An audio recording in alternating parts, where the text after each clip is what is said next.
Hello friends, मेरा नाम है दिनेश पवार और मैं आपका स्वागत करता हूं संतोष साइंस एंड एग्रीकल्चर क्लासेस में। दोस्तों, कहते हैं कि किस्मत के भरोसे रहने वाले लोगों का कभी कुछ नहीं हो सकता और जो मेहनत करता है उसके हर एक इच्छा पूरी होती है। तो अगर आप एग्रीकल्चर सुपरवाइज़र की तैयारी कर रहे हैं या फिर जेट की तैयारी कर रहे हैं, आईसीआर की तैयारी कर रहे हैं, तो अपनी किस्मत के भरोसे रहना छोड़ दीजिए, अपनी मेहनत पर भरोसा रखिए और अपने सिलेबस के अकॉर्डिंग वो सारी चीज़ें पढ़ते जाइए जो आपके लिए इम्पोर्टेंट है। ये वही जर्नी है जो कि आपको अपनी मंजिल तक ज़रूर पहुंचाएगी। और आज हम इसी क्रम में बात करने जा रहे हैं एक बहुत ही इम्पॉर्टेंट टॉपिक के बारे में, जो कि है बैक्टीरियल डिजीजेज ऑफ कैटल या फिर पशुओं में होने वाले जीवाणु जनित रोग। दोस्तों, बात कर लें अगर हम किसी भी एग्रीकल्चर रिलेटेड एग्ज़ाम की, तो वहाँ पर जो हमारा एनिमल हस्बेंड्री वाला पोर्शन है वो बहुत ही इम्पॉर्टेंट पार्ट रखता है। और अगर बात करें हम एग्रीकल्चर सुपरवाइज़र की, तो वहाँ पर 20 क्वेश्चन आपको एनिमल हस्बेंड्री से मिलेंगे। तो 20 क्वेश्चन बहुत अच्छा वेटेज रखते हैं और उसमें से मिनिमम 3 से 4 क्वेश्चन जो है वो आपको डिजीजेज पर पूछे जाने वाले हैं। तो आइए बात करते हैं हम बैक्टीरियल डिजीजेज ऑफ कैटल के बारे में। तो सबसे पहले तो जान लीजिए कि जितनी भी एनिमल डिजीज़ होती हैं वो हमारे पास टोटली 5 तरह की होती है, जो मेनली हमें यहाँ पर याद रखनी है। अगर बात करें इनके क्लासिफिकेशन की, तो ये सिंपल सा क्लासिफिकेशन है जो डिजीज़ कॉजिंग ऑर्गेनिज्म के बेसिस पर लिया गया है। अगर किसी बैक्टीरिया से होने वाली डिजीज़ है तो हम उसे क्या कहेंगे? जीवाणु जनित रोग। अगर किसी फंजाई से हो रही है तो हम उसे क्या कहेंगे? कवक जनित रोग। अगर किसी वायरस के कारण है तो विषाणु जनित रोग कहलाएगा। और अगर किसी प्रोटोजोआ से हो रहा है तो प्रोटोजोआ जनित रोग। ये सब तो किसी कॉजल ऑर्गेनिज्म से होने वाले हैं, पर जो आखिरी प्रकार के जो रोग हैं वो किसी ना किसी न्यूट्रिएंट की डेफिशिएंसी या फिर उसकी अधिकता से होने वाले रोग हैं, जिसे हम बोलते हैं पोषण संबंधी रोग। जैसे कि मिल्क फीवर या दूध ज्वर, जो किससे होता है? कैल्शियम की डेफिशिएंसी से। आज इस वीडियो के अंदर हम बात करने वाले हैं जीवाणु जनित रोगों के बारे में। तो चलिए देखते हैं कि हमारे जो पशु हैं, हमारे जो मवेशी हैं, उनमें मुख्य रूप से होने वाले जीवाणु जनित रोग कौन से हैं। सबसे पहले हम बात करेंगे सबसे इम्पॉर्टेंट डिजीज़ जो कि है एंथ्रैक्स। ओके, एंथ्रैक्स की बात करें तो ये एक बैक्टीरियल डिजीज़ है, बैक्टीरिया से होने वाला रोग है। और बैक्टीरिया का नाम क्या है आप यहाँ पर देख सकते हैं? Bacillus anthracis. क्या नाम है? Bacillus anthracis. तो ये क्वेश्चन जो है वो प्री पीजी में पूछा हुआ है, एंथ्रैक्स किसके कारण होता है? तो ध्यान रखेंगे बैसिलस एंथ्रेसिस से होता है। और अगर आपसे पूछ लिया जाए कि ये ग्राम स्टेनिंग के बेसिस पर कैसा होता है, ग्राम पॉजिटिव है या ग्राम नेगेटिव है, तो हम वहाँ पर क्या टिक करेंगे? Gram negative bacteria.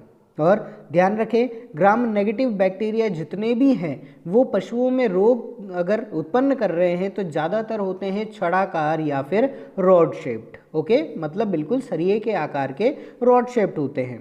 और नेक्स्ट बात करें कि ये डिजीज़ कैसी है, तो ये एक सॉइल बॉर्न डिजीज़ है। ये मिट्टी से हमारे पशुओं के अंदर आती है।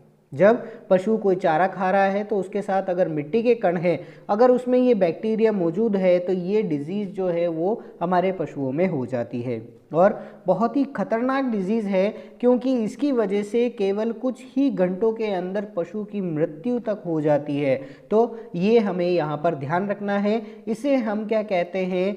सडन डेथ या फिर अचानक मृत्यु होना। तो सडन डेथ किसका हमारा सिम्टम है? एंथ्रैक्स का सिम्टम है। और इसके लिए एक और इम्पॉर्टेंट चीज़ कि ये जो डिजीज़ है ये पशुओं से मनुष्यों में फैलती है। तो अगर किसी पशु को एंथ्रैक्स है, अगर हम वहाँ पर उनके साथ हैं, उनका रख रखाव भी कर रहे हैं, तो इस डिजीज़ के हमें होने के चांसेस भी वहाँ पर बढ़ जाते हैं। लास्ट बात करें, बैक्टीरिया है, तो अगर इस डिजीज़ को ठीक करना है तो हम वहाँ पर किसका यूज़ करेंगे? एंटीबायोटिक्स का। और जो सबसे पहली एंटीबायोटिक खोजी गई थी वो कौन सी थी? पेनिसिलिन। तो इसके लिए ध्यान रखना है, एंथ्रैक्स जो है वो ए से स्टार्ट होता है, जो इंग्लिश में सबसे पहला लेटर है। और एंटीबायोटिक जो सबसे पहले डिजीज डिस्कवर की गई थी वो थी पेनिसिलिन। तो एंथ्रैक्स का हम उपचार करने के लिए क्या यूज़ करते हैं? पेनिसिलिन का उपयोग करते हैं। ओके, चलिए नेक्स्ट बात कर ले हम ब्लैक क्वार्टर या ब्लैक लेग के बारे में। इसे हिंदी में हम बोलते हैं लंगड़ा बुखार। नाम से ही इसने हमें बता दिया कि यहाँ पर जो सिम्टम है वो क्या होगा, पशु जो है वो लंगड़ाना चालू हो जाएगा, वो लंगड़ा कर चलेगा। ठीक है, तो ये हमारे लिए एक इम्पॉर्टेंट यहाँ पर सिम्टम हमें पहले ही पता चल गया। बात करें इसके कॉजल ऑर्गेनिज्म की, तो इसका कॉजल ऑर्गेनिज्म है क्लोस्ट्रीडियम चौवोई। कौन सा है, क्लोस्ट्रीडियम चौवोई। और अगर बात करें कि ये ग्राम स्टेनिंग पर कैसा है, तो ये ग्राम पॉजिटिव बैक्टीरिया है, ग्राम नेगेटिव बैक्टीरिया नहीं है। यहाँ पर इंपॉर्टेंट इससे ध्यान रख लीजिएगा, ये ग्राम पॉजिटिव बैक्टीरिया है और इसका जो शेप है वो भी कैसा है, छड़ाकार या फिर रॉड शेप्ड है।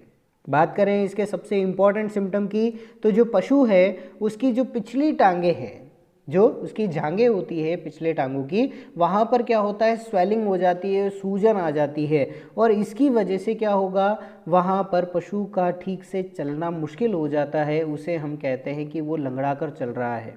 और जिस जगह सूजन है अगर हम वहाँ पर दबा कर देखते हैं तो वहाँ पर कुछ चरमराने की आवाज़ वहाँ पर हमें लगती है। ठीक है, तो ये इसका एक मेजर सिम्टम होता है। और अगर हम बात करें कि इसे ठीक कैसे किया जाए या फिर इसका क्या उपचार है, तो सबसे पहली चीज़ कि वहाँ पर स्वेलिंग है, उस स्वेलिंग को कम करने के लिए और वहाँ पर जो अंदर लिक्विड भर जाता है उसको हटाने के लिए हम सबसे पहले वहाँ पर चीरा लगाते हैं। और चीरा लगाने के बाद हम वहाँ पर क्या करेंगे, पोटेशियम परमैंगनेट जो है उससे उपचारित करते हैं।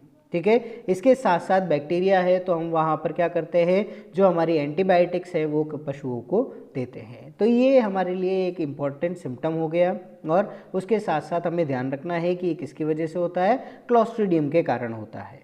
ठीक है, चलिए नेक्स्ट हम बात करें बोवाइन ट्यूबरकुलोसिस या फिर पशुओं की टीबी के बारे में। टीबी का रोग तो आपने सुना ही होगा, जो कि मनुष्यों के अंदर होता है।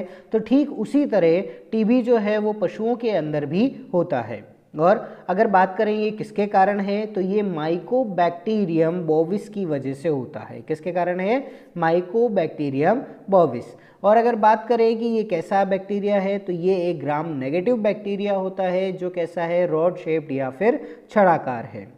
ठीक है, सिम्टम्स की बात करें तो बिल्कुल सिमिलर है जैसे कि मनुष्यों के अंदर होते हैं, जैसे कि खांसी होना। उसके साथ साथ पशुओं का जो शरीर का वजन है वो भी धीरे धीरे घटने लगता है, पशु कमज़ोर होने लगता है और बहुत ही ज़्यादा आलसी हो जाता है।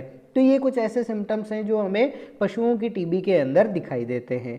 और इम्पॉर्टेंट ध्यान रखना है इसके लिए, ये क्वेश्चन हमसे ICAR पूछ चुका है कि कौन सी डिजीज़ है जो पशुओं से बहुत जल्दी मनुष्यों में फैलती है, तो वो कौन सी है, ट्यूबरकुलोसिस ऑफ कैटल। ठीक है, तो ये भी क्या करती है, बिल्कुल मनुष्यों से मनुष्यों की तरह पशुओं से मनुष्यों के अंदर फैलती है। लास्ट हम बात करें ब्रूसिलोसिस के बारे में। ओके, तो ब्रूसिलोसिस एक डिजीज़ है जो कि पशुओं के अंदर होती है और इसका कारण क्या है, ब्रूसेला अबॉर्टस। क्या नाम है, ब्रूसेला अबॉर्टस। अबॉर्टस जो शब्द है वो अबॉर्शन शब्द से लिया गया है। ओके, अबॉर्शन का मतलब हमें पता है वो क्या है, कि जो भी नवजात है उस नवजात की मृत्यु होना, उसे हम क्या कहेंगे, अबॉर्शन। तो ये जो ब्रूसेला अबॉर्टस है ये बिल्कुल ठीक वही काम करता है। अगर इस बैक्टीरिया का इन्फेक्शन हो गया तो पशु के अंदर जो वहाँ पर नवजात पल रहा है वो लगभग 6 महीने के आसपास होने के बाद उसकी मृत्यु हो जाती है।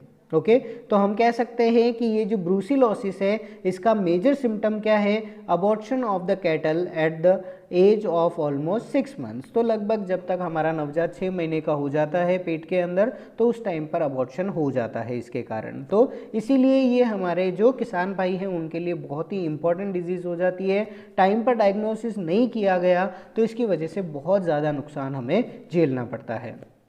बात करें कि ये ग्राम नेगेटिव है या पॉजिटिव है, तो ये एक ग्राम नेगेटिव बैक्टीरिया होता है। और बात करें कि इसका मुख्य हमारे लिए इम्पोर्टेंस क्या है, हमारे लिए ये सबसे ज़्यादा घातक क्यों है, तो इसका ध्यान रखना है कि ये पशुओं के अंदर बांझपन लाता है। तो ये क्वेश्चन भी पूछा हुआ है, पशुओं में बांझपन कौन सी बीमारी के कारण आता है, तो वो कौन सी है, ब्रूसिलोसिस। ओके तो बैक्टीरियल डिजीजेज जो हैं वो हम यहाँ पर सारी डिस्कस कर चुके हैं। ओके अगर आपको ये वीडियो अच्छा लगा है तो इसे लाइक ज़रूर करें, अपने फ्रेंड्स के साथ शेयर करना बिल्कुल ना भूलें और इस चैनल को सब्सक्राइब ज़रूर कर लें ताकि आप टाइम पर ऐसे और इंटरेस्टिंग वीडियोस देख सकें। और इसके साथ साथ कमेंट बॉक्स में मुझे कमेंट करके ज़रूर बताएं कि आपको और कौन से वीडियोज़ जो है वो यहाँ पर चाहिए। Thank you.